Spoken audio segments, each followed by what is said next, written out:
Hello and welcome to the webinar, and you're in the right place for B2B Guaranteed Lead Programs, what most media and list brokers don't want you to know. Hi, my name is Mike Agron, and I'm the executive webinar producer with WebAttract, who's putting this webinar together. And in just a moment, along with your other host, Denise Greenberg, we'll be speaking about this topic. For those of you that may not be familiar with WebAttract, and I'm very honored to be the moderator, we are a professional services firm that helps marketing and sales professionals use webinars to excel at demand generation. So today's subject is near and dear to what we do, and I'm very excited to bring Denise on. Let me tell you a little bit about Denise and her background. She's definitely not only a practitioner, but a thought leader in this area. She is the owner and founder of Target Right Marketing, which she founded in 2007, and she provides a variety of services also to marketeers to help them reach the right message with the right audience. And some of the services that she provides includes today's topic on B2B Guaranteed Leads Programs. She also has expertise in list brokerage for both B2B and B2C clients, and she helps clients with mail deliverability optimization for such things as spam filter penetration and display compatibility and more. She's worked with a lot of global brands and emerging brands such as the Washington Speakers Bureau, Trend Micro, Intuit, Hewlett-Packard, LexisNexis, and Rome Adventure Travel. So without further ado, I want to bring Denise on and welcome you to the webinar. How are you doing in San Francisco today, Denise? Hi, Mike. I'm doing great in San Francisco. It's a beautiful day here. And thank you very much for moderating the webinar. I'm really glad to have you as a co-host. And let's get right into it and review the agenda. So here's what we're going to cover today. First of all, what is a Guaranteed Leads Program, or GLP? I thought the world needed a new acronym, so I've added one. Then we're going to talk about the GLP pricing model and value proposition and the methodology. In other words, how do they do it? How do they generate leads for you? And what the different provider types are, where they source their data or audience, in other words, and some of the pros and cons about the different provider types. We're also going to talk about pricing and how much it makes sense to pay, and go over a cost comparison between GLP programs and lists. Then going into best practices, we'll talk about what types of content work best and also what to avoid, and where GLP programs don't work. After that, we'll cover some new trends that vendors are adopting to differentiate themselves in the market and to provide more value to their customers. We'll also talk about keys to success, and then what's really important too is how to measure success, and also key questions to ask before choosing a vendor. And Denise, before we move into your first section, what are a couple of key points you want the audience to walk away with? What do you want them to know that's really important and critical to being successful with using a guaranteed lead program? Well, I want them to have a good understanding of how guaranteed leads programs work, and a critical part is what they need to bring to the program in order to be successful, and especially to have a plan in place for measuring the success accurately. Terrific. I just wanted to add too, alluding to the title of the presentation, I want them to understand the difference in the value guaranteed leads programs provide versus lists, and where it makes sense to use them versus lists. Sounds like a plan. I'm ready to listen. Let's get started. Okay, great. So the first thing we're going to talk about is what is a guaranteed leads program, or GLP. So here's how a guaranteed leads program works. It's a cost per lead model versus the cost per thousand model that you may be familiar with from the list world. So in other words, you only pay for leads versus with lists where you pay for so many thousands of names regardless of whether or not they respond to your marketing campaign. And a lead in a GLP program is defined as someone who has downloaded your content and fits criteria that you have established up front for job function, industry, company size, or any other kinds of firmographics that are important to your company's definition of what makes a viable prospect. In addition to kind of firmographics and job titles, criteria can also include custom questions, and the right answer may be used as a filter. So in other words, you can have a program set up where depending on how they answer the question, that the person is a lead, or if they answer it the wrong way, then that prospect drops off and is not delivered to you as a lead. So that's the basic definition. And just to review some terminology, there are different names for guaranteed leads programs. They're also called content syndication, lead generation program, and pay per lead. And there is some variation into how people use those terms, but in general, those four terms mean pretty much the same thing. And so moving on away from definitions, the next section we're going to talk about the GLP pricing model and value proposition. So here's the pricing model. A quotation for a GLP program looks like this. You're quoted X CPL for Y leads over Z time period. So in other words, a quote might be 500 leads per month for 3 months at $50 per lead. And the guaranteed part of the GLP pricing model and program is important because that means if there's any problem with the data, they will replace it. So if you're handed a lead that turns out not to fit the criteria you've agreed upon, or a phone number's bad, or any number of things like that, you get to send that lead back and have it replaced. So Denise, before you get into the actual methodology, what's clear is that you only pay for what meets your criteria. That's the biggest advantage to what you've presented so far on the Guaranteed Leads program. Is that fair to say? Yes, that's correct. That's exactly right. Thank you. Great. Now going on and looking at the lead generation methodology and provider types.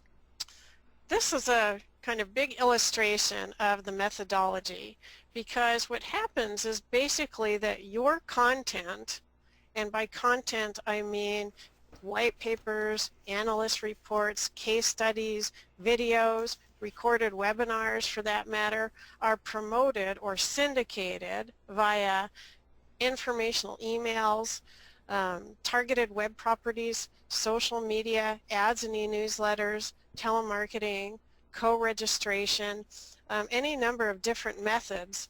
And the methods vary by vendor, and some vendors and campaigns combine multiple methods.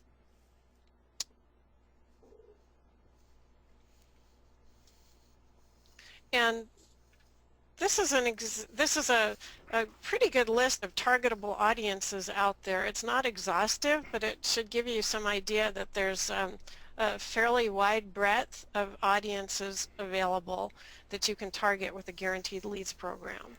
I'm curious again on this targetable audiences. Clearly in the B2B marketscape, there are so many different segments. Which of these would you say are probably the most ripe for activity, and which of them would you say have had more use than others? That's a good question, Mike, and actually I'd say IT is where this all started with the major IT publishers. So definitely if your target audience is some type of IT professional, there's no question that a Guaranteed Leads program is a really good solution for you to look for in your marketing methodology. But it's grown broader since then. Definitely seen a lot of good programs targeting HR and sales and marketing professionals, but as you can see from the list, it is broad. Thanks, Denise. And I promised to show you some examples. So this is an example of an informational email that's part of a lead generation or a guaranteed leads program. And you'll notice that this is a dedicated email, so the email is only on one topic, and in this case IDG Connect is the provider, and they are sending out content under their brand name. And this is another informational email sent from a different vendor, and I just wanted to give you a couple of examples of what that looked like versus an e-newsletter. And in an e-newsletter, of course, rather than having the whole thing be dedicated to your content, there are multiple topics covered in an e-newsletter. In your work, Denise, do you find one of these approaches is more effective than the other? You know, in reality, I'm not sure. A colleague of mine that does a lot of work in this area too, and I always have a debate. We have a debate going because in his mind, and I think intuitively this makes sense, that if your piece is being marketed in a dedicated email and someone responds to it, it seems somehow and he's of the opinion that, you know, it's more likely that that's going to be a higher caliber lead versus someone that gets an e-newsletter with a lot of different content and happens to download yours along with other content available. And I think the jury's still out on that. You know, intuitively that makes sense to me, but it's not clear really to me if somebody downloads your content regardless of whether they've seen it in an e-newsletter or a dedicated email, they have an interest in that area, and I don't think you can say for sure that one method works better than the other. And as with any kind of direct marketing, you need to test different guaranteed leads programs and see what works best for you. Makes sense. And here's another e-newsletter sample.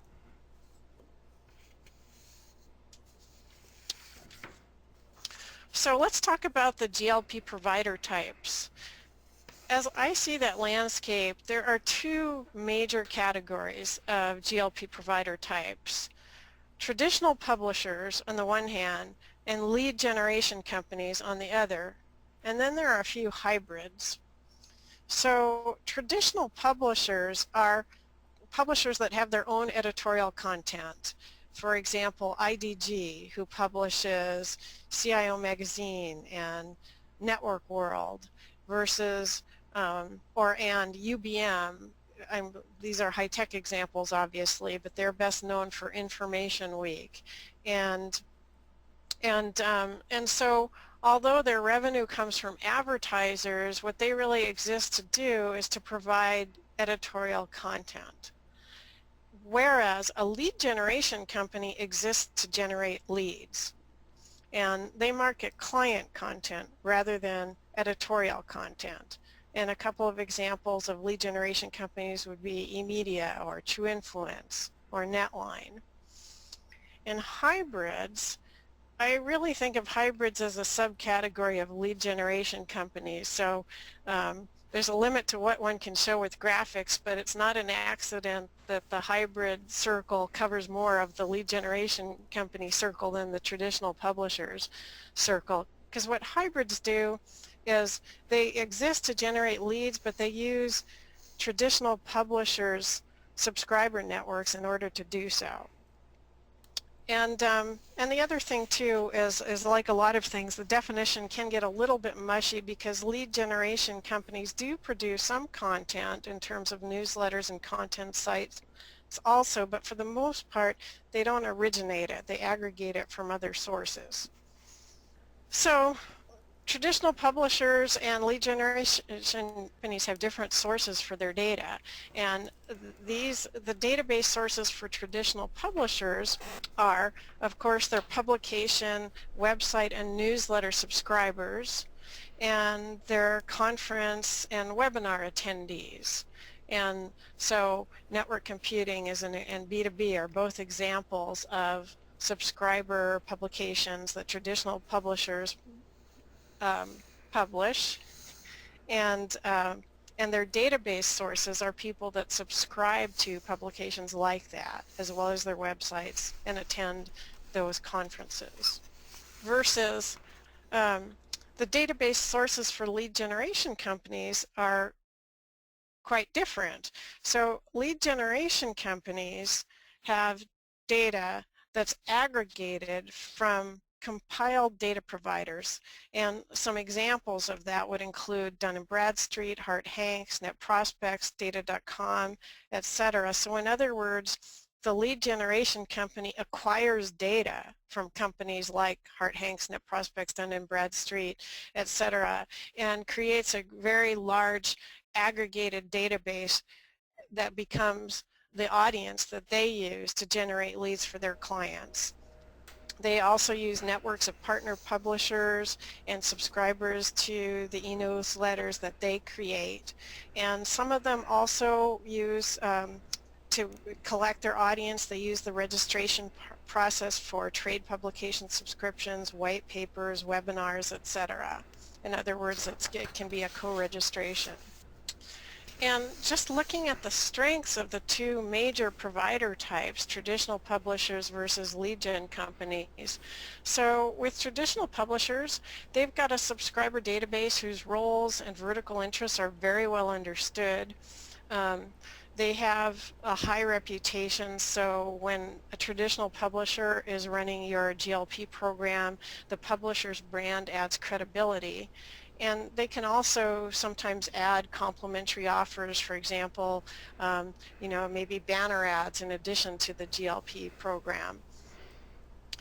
One of the oddball limitations that traditional publishers have, though, is there's a BPA rule. Now, BPA, in case you're not familiar with the organization, it's an auditing organization, and it exists to verify that that traditional publishers' subscriber-based makeup are what they claim to be. So in other words, when traditional publishers are out trying to get people to pay to advertise in their publications, the advertisers are interested in certain audience sectors.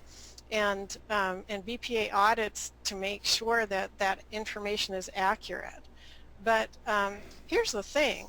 The information is all self-reported. So if you subscribe, for example, to B2B Magazine or Information Week, you don't have to pay for it to get it. All you have to do is fill in a card that asks you for information about your job function and your industry and company size and so forth. And that's the information that goes into the database. And what BPA is checking for is to make sure that the publisher doesn't change it.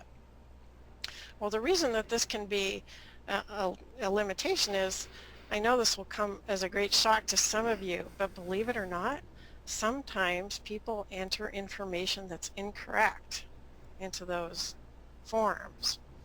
And because of BPA rules, the traditional publisher is unable to change that. So lead generation companies don't have that limitation.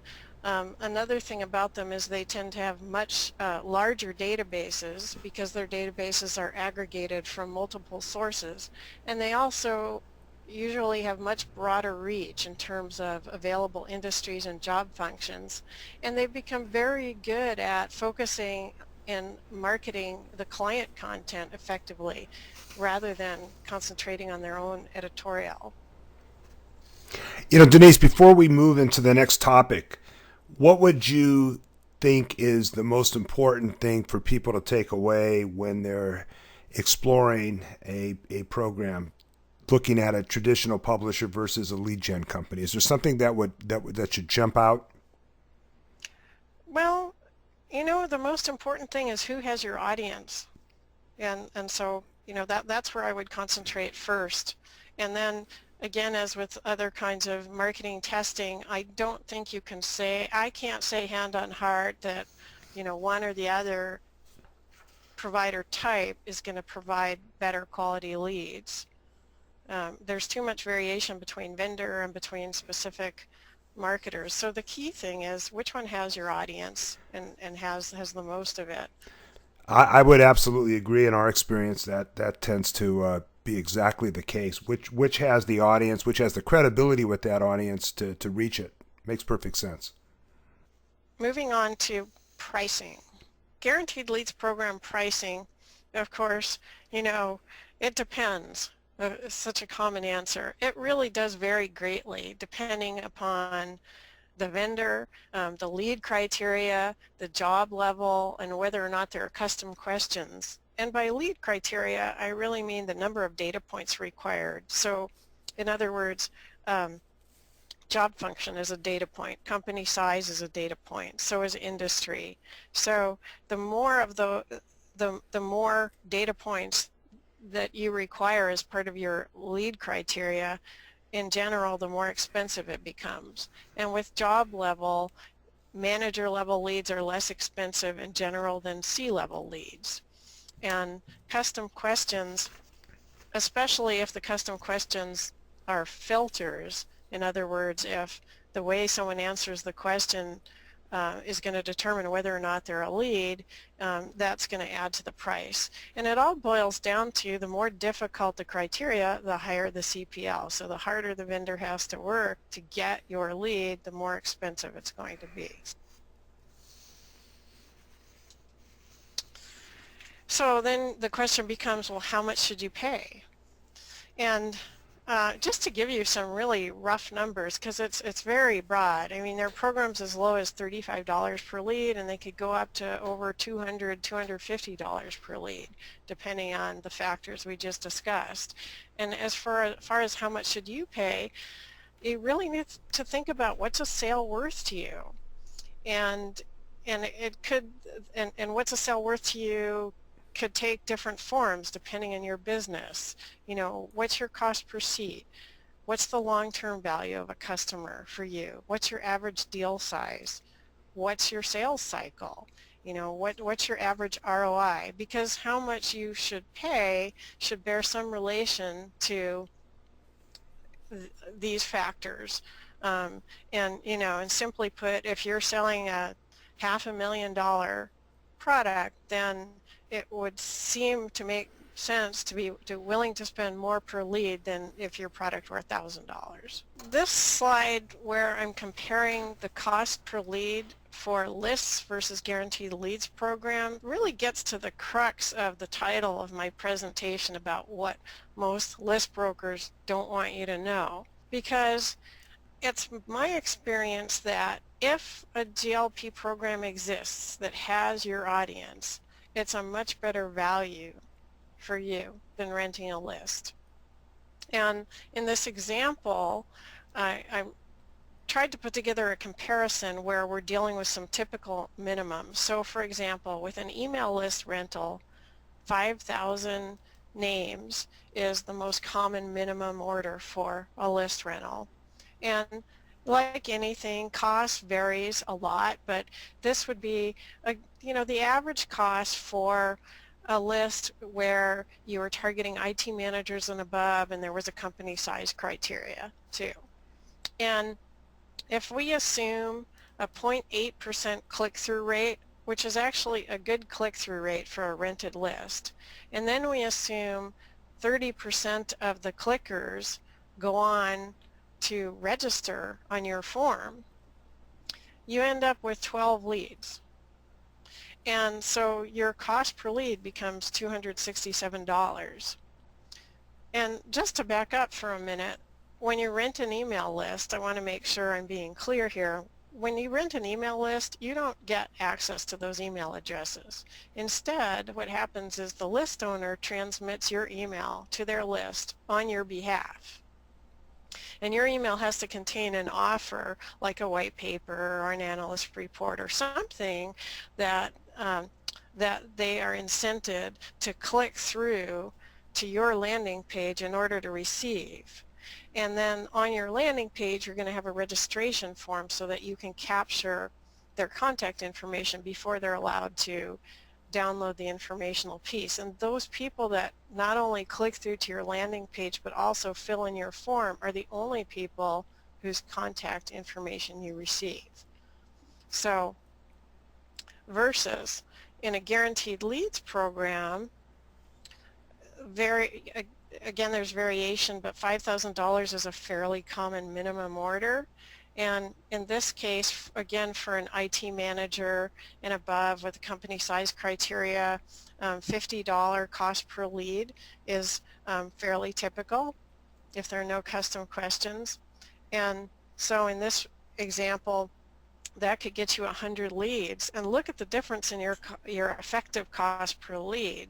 With $50 per lead for 100 leads versus your overall cost for the email list rental is lower, $3,200, but your effective cost per lead is way up there, $267. And then I also wanted to include an example of a purchase list. All right, so with a purchase list, it's a little bit harder to compare because you can use a purchase list more than once and make follow-up calls. But in order to try to make a reasonable comparison, I'm assuming here that you've purchased 5,000 contacts, and the cost $5,000 is fairly typical, again, for the same type of list, IT managers and above, where there's a company size criteria. And can't measure clicks because, again, you can use it more than once. But let's be generous and say that 30% of the clickers register. So you end up with 30 leads. And that is generous. But even in that scenario, your effective cost per lead is a lot higher than the Guaranteed Leads program, $167. And of course, the other thing to remember about a purchase list is you've got to be really careful. There are only a handful of providers who sell lists that I consider trustworthy. So, be careful there. But the main point of this slide that I want you to see is the effective cost per lead, or the actual cost per lead in the case of a Guaranteed Leads program. Well, I think this goes right to the heart of the title of today's webinar, what most media and list brokers don't want you to know. As the saying goes, your mileage will vary. You really need to know what you're investing in and what your outcomes are and be able to measure it effectively. Yeah, exactly. Okay, so let's talk about best practices now. How to get the most out of a Guaranteed Leads program. So first of all, what offers work best? What's really important is that the offer be informational and not promotional. And in other words, you want your offer, whether it's a white paper or an analyst report or a recorded webinar or a video, to offer value to the recipient so they will want to read it or watch it if it's a video. And they're going to feel like they have an opportunity to learn something about a topic. In other words, not a sales pitch. And this is a ranking order in general of what kinds of offers work best. And in this case, best means drives the most leads, not necessarily the highest conversion. So most of the time, the kinds of offers that drive the most leads are white papers, analyst reports, and case studies. And second on the list are on-demand videos or webinars. Third is surveys. And then fourth is live events.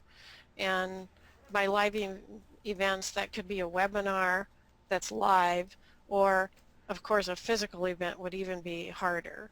And to be honest, you're going to be somewhat hard-pressed to find a Guaranteed Leads program provider that will agree to do a program around a live event because they're so difficult. What offers drive the most conversions? And of course, this varies from company to company quite a bit, but commonly, live events, which are the hardest in terms of getting quantities or driving volume, live events are probably drive the highest conversions. And when I say live event, I'm talking about a specific event that a company is putting on, like a seminar. I'm definitely not talking about trade shows. And then on-demand videos and webinars come second, and then third is white papers, analyst reports, case studies, and finally surveys. And if you think about it, it kind of makes sense because these are really listed in order of the kinds of things that require the most investment in time on the part of the recipient or your target audience down to the least investment in time. What you use, it's kind of a trade-off because you have to consider the cost versus the ROI. And this is kind of a rough idea of how pricing works depending on what content you have.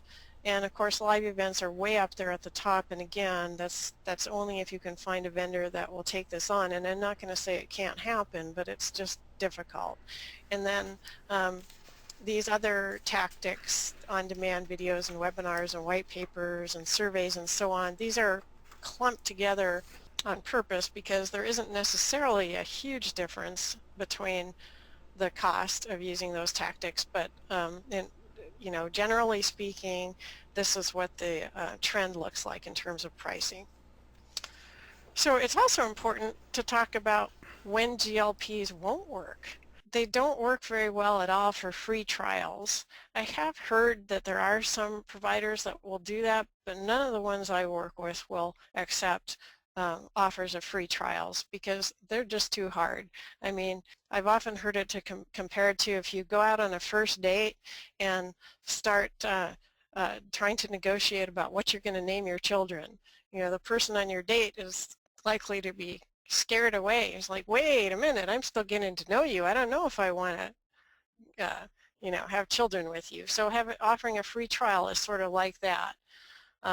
The company you're addressing doesn't even know you or know anything about you. So jumping right to, hey, try my software, or whatever the product is difficult. Live events, as I've said already, GLP programs don't work well for them.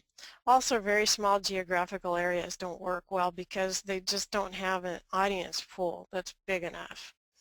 And of course, it seems kind of obvious, but if your target audience doesn't exist in the GLP providers' audience pools, then it's not going to work for a GLP program.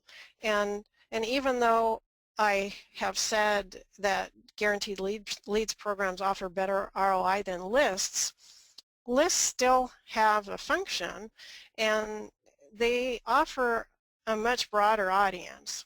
And for example, there are lists of Salesforce.com users and other installed technologies, but you can't find those in the guaranteed leads program providers. And another example is, pig farmers.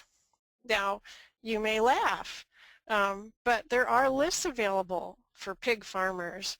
Here are 4 of them. But I challenge you to find a guaranteed leads program provider that will target pig farmers for you.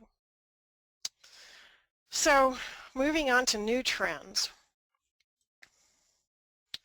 So all the vendors out there, the guaranteed leads program providers, are looking for different ways to differentiate themselves and provide higher value to their clients. And some of the ways that they're doing that are televerifying the leads before delivering them to the client to make sure the contact information is accurate. Because as we've said, people enter data into forms that's not always correct, especially phone numbers.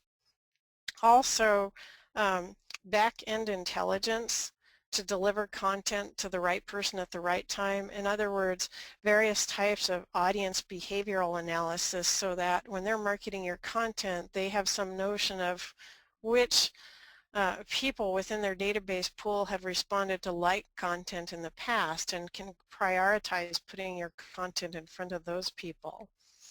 And they have different ways of doing that. And another tactic is to give the reps, your lead development reps or inside sales team, whoever is calling the leads, if that's what you do with them, in fact, to give them more insight so that they can have better calls. So, for example, some of the things that certain providers are providing is a link to the LinkedIn profile, if it exists, and information on have they read your content? In other words, not just did they download it, but did they actually read it, and how much of it? And also, did they forward it? Did they share it?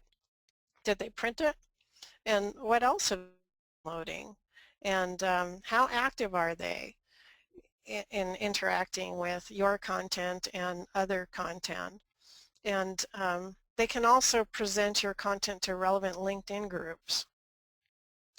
And of course, generally speaking, all of these are top of funnel leads. They're people who fit your criteria as you've defined it for your target audience, and they've downloaded your content piece. So it's not a BANT qualified lead, it's a top of funnel lead.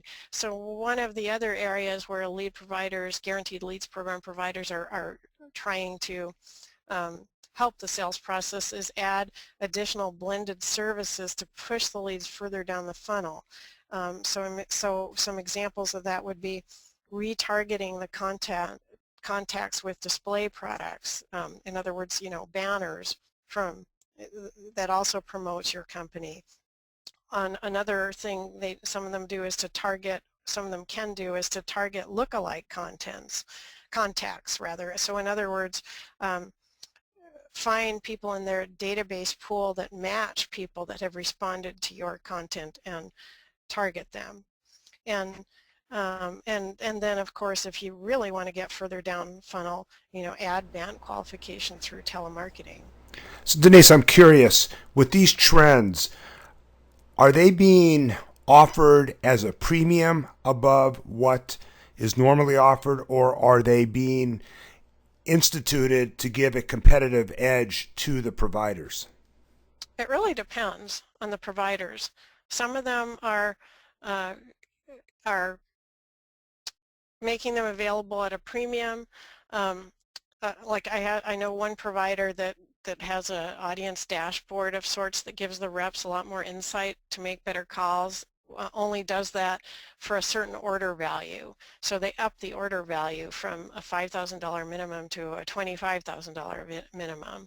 I know of another vendor that's not adding any premium and just doing that sort of thing in order to differentiate themselves in the market and make their service more valuable.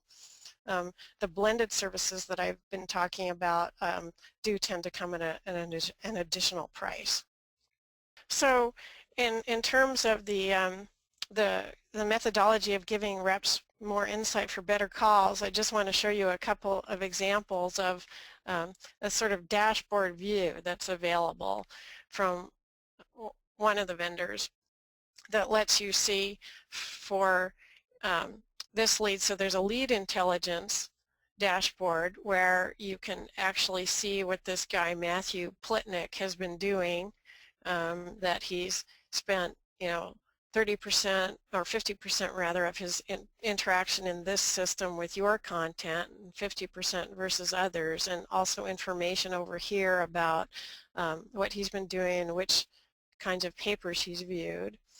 And in this example, this is a guy from the company, the Seattle Cancer Alliance, and so this particular vendor also provides an account intelligence dashboard. So in addition to the specific lead, you get some notion of what other people from the same organization have been doing in response to content like yours.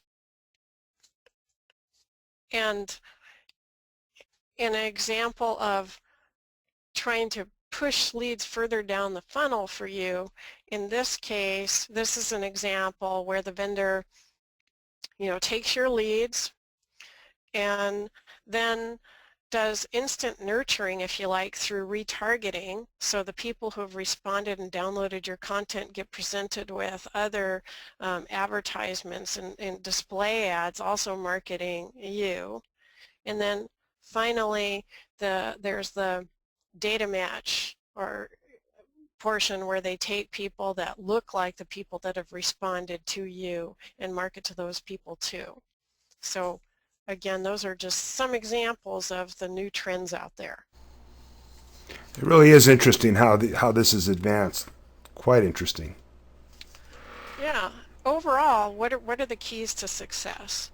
So first of all, what's really important is to provide compelling content so people want it. And I know that seems like an obvious point, but believe it or not, people don't always give this enough thought.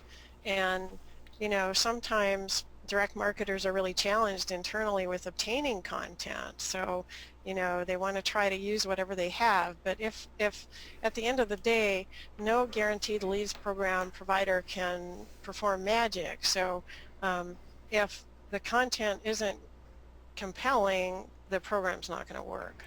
I'd like to add that from a promotion standpoint and an attraction standpoint for webinars in particular, that people need to see something that either addresses a pain point, a disruption to the status quo. They're not happy with the way things are. They know they could be better, or they're actively looking for a solution. In other words, if it's not a must-have, or it becomes a nice to have, they're not going to react to it, and it's going to get ignored. And I think that's so true in what you're saying here. And you have 3 bullets here on content. The content is king. It's really what's going to get people to take a look at your offer and react to it.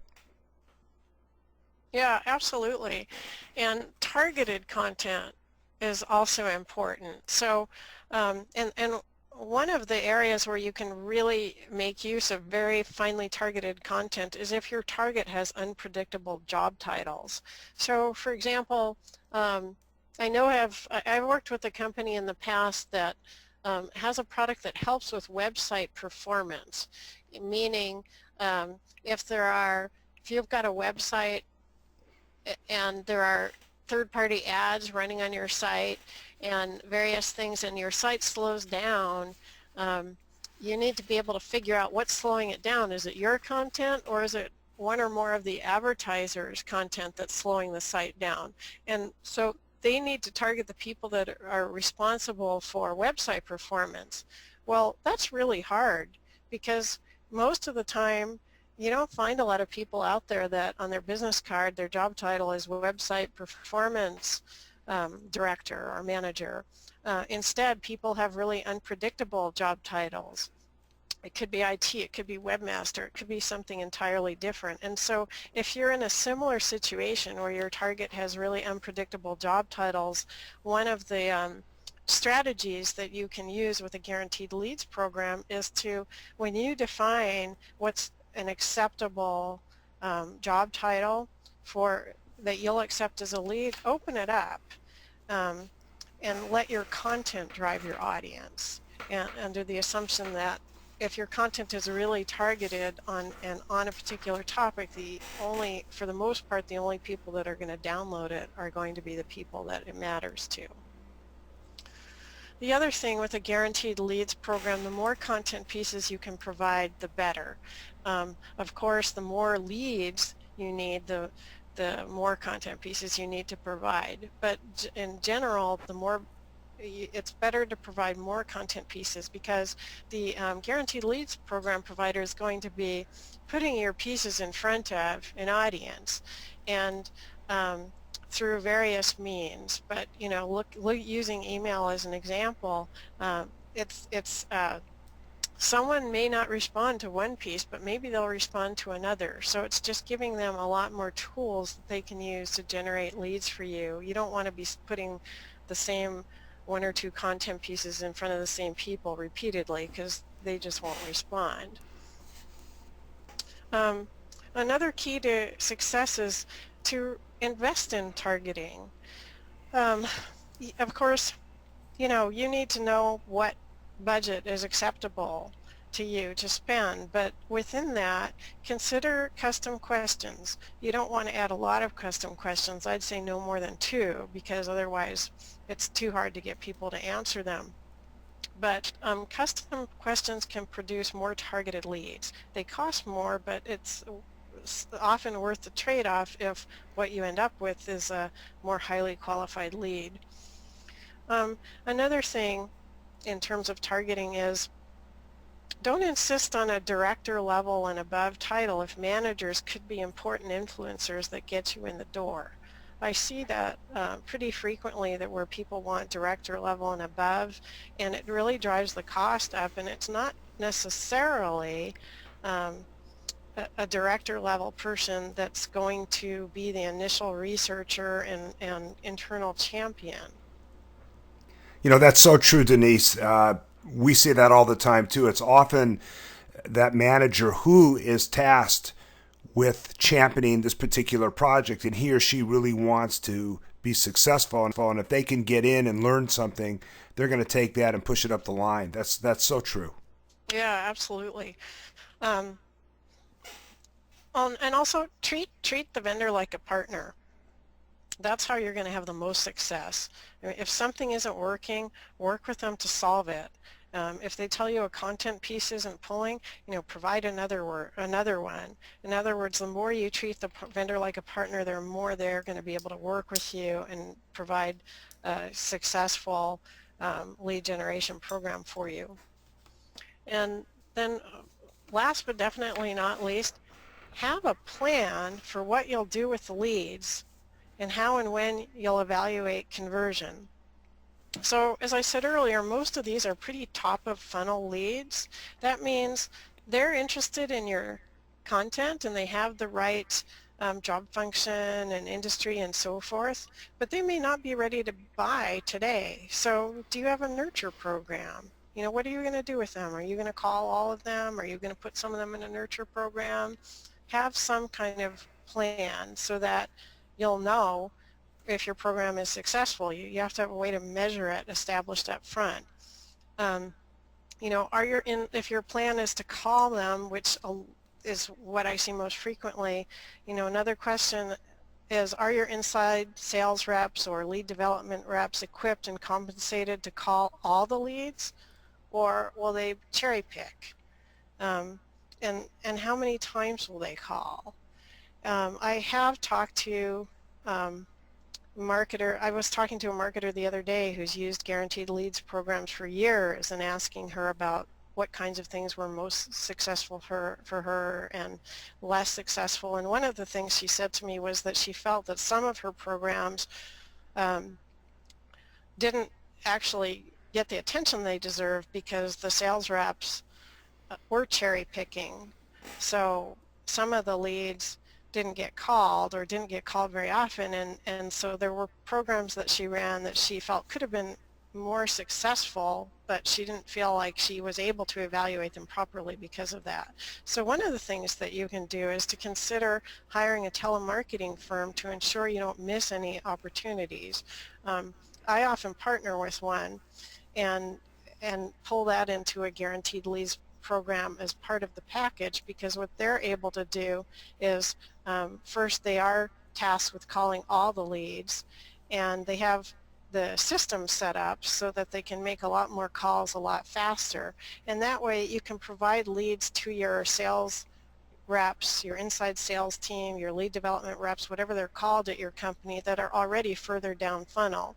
And you have an option there of providing leads, having the telemarketing firm just get answers to maybe 2 critical questions that give you a sense of which leads are priority or not, all the way down to full BANT lead qualification. So those are all things to consider as part of, well, they're really all combined together the keys to a successful program. And by BANT, we're talking about where the acronym stands for the buyer has the authority, a need, and a time frame, and that's so critical in making progress on being able to qualify the opportunity. Great point, Denise. That's right. Thanks for not letting me get away with an undefined acronym. And the B is budget, of course. All right. So we've talked about the keys to success. Now let's talk about how to measure success and how to get started. Okay, so measuring conversions. So, of course, success is ultimately measured on how many of those leads convert into opportunities and ultimately sales for your company. And the period for measurement should bear a relationship to the sales cycle. So for example, if you've got an 18-month sales cycle, don't stop evaluating the lead after 3 months. So that doesn't make sense. And another thing to consider is once you establish trust with a guaranteed leads program vendor, consider doing a long trial. Let me give you a quick case study. guaranteed leads program providers that I work with was had a client who was a major computer company. I can't tell you who it is, but you would definitely know them. And they actually had been working with them for long enough that they agreed to do a 3-year trial. And they completely opened their CRM system to the GLP provider so that they could help measure the success of the program and conversions over time. And they were not only measuring their own program, but the performance of a competitive program that was on the surface a lot less expensive. So their program was $75 per lead and the competitor's program was $35 per lead. And it turned out that after the 3-year trial, they were able to show definitively that actually the higher priced $75 CPL vendor was the top performing lead gen source in terms of ROI. And it turned out that the true cost of the competing low-cost program was $150 per CPL because it didn't convert nearly as well. That certainly is a interesting revelation and discovery, and again goes back to what you've been saying all along. You really need to read the fine print and understand what the true cost benefit analysis turns out to be. Right, and it means it's important to measure, to have a system in place for measuring conversion and to measure it over a period of time that makes sense given whatever the sales cycle is. So what are some of the questions that we'd want to ask for selecting a vendor? I think that's probably up next, but I think that's a good place to go. Okay, questions for selecting a vendor. Of course, you want to know the cost, so the cost per lead. And also ask them the maximum leads per month that they could provide at that cost because because that gives you some idea of the rollout potential. In other words, if you need 200 leads per month and they tell you they could deliver 1,000 leads per month, that tells you, this would be maybe a good vendor to work with over a long period of time because there's good rollout potential here. Another thing to ask is how well they can control lead flow, because your reps, whatever you intend to do with the leads, typically, again, they're going to go to some kind of team that's calling. You need to know how many leads they can handle, and you want a vendor that's going to be able to control the flow so that they don't flood the team with more leads at a time than they can handle. Another question is to find out if they allow custom questions as filters. First, do they allow custom questions at all? Most of them do, though not all of them. There are guaranteed leads program providers, though, that will allow custom questions but won't let you use them as filters. So, in other words, no matter, the questions will just provide you with information, but no matter how the person answers the question, that's going to be a lead for you. You can't disqualify people based on how they answer the question. So that's a good thing to ask. Another thing that I wouldn't place huge emphasis on this, but it's interesting to ask how they control for false information. Either because a recipient's filling in false information on purpose, if it's super obvious, like Mickey Mouse if someone fills out something really silly, are they going to catch that and stop it from going to you as a lead? And also, sometimes there's an issue of robots going through and flooding a system so that it looks like you're getting tons of downloads, but in fact it's a robot. And lead gen vendors, the good ones, generally have procedures in place to spot that and put a stop to it. To summarize what we've talked about today, we've talked about what is a guaranteed leads program and the cost per lead versus the cost per thousand pricing model. And as a result of that, an ROI comparison where, generally speaking, guaranteed leads programs offer much better ROI than lists, so long as the audience is available from one or more guaranteed leads program providers. We also talked about the broad types of GLP providers out there, that there are traditional publishers who provide their own editorial content, and then lead gen companies who exist in order to generate leads, and that there are also some hybrids, but that those are the two broad sources out there. And we also reviewed how they get their data from different sources.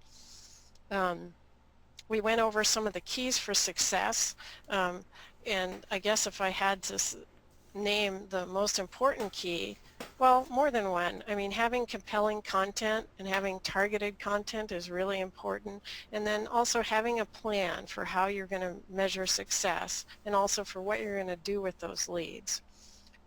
We also covered some of the new trends out there, how the vendors are finding new ways to differentiate themselves and provide more value to their clients, such as information to make the lead reps calling more productive by giving them more information about the person that they're calling, and also various ways of trying to provide leads that are a little down funnel.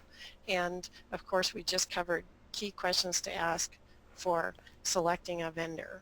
Wow, that's a lot of great information, Denise. You kept your promise from the start to cover a lot of important things that people need to know. Before we adjourn and thank everybody for joining us, are there a couple key things you want folks to know on how to get started, besides obviously giving you a call? Yeah, thanks, Mike. Yeah, I think a key takeaway would be, if you need to generate leads and your internal database doesn't have enough new prospects to generate the number of leads you need, then as long as your audience is targetable through guaranteed leads programs, then I would say think about guaranteed leads programs first rather than lists, because they offer a much higher return on investment. And of course, as Mike said, feel free to contact me, and I'd be glad to help you figure out whether that audience exists and which guaranteed leads program providers can target your audience for you. And then, folks, of course, you can reach Denise at denise.greenberg@Target Right Marketing or at area code 415-864-0279. Denise, thank you so much for sharing this great information. I know I learned a lot, and folks in the audience, we thank you for joining us and for your time and interest. This is your moderator, Mike Agron, saying bye for now.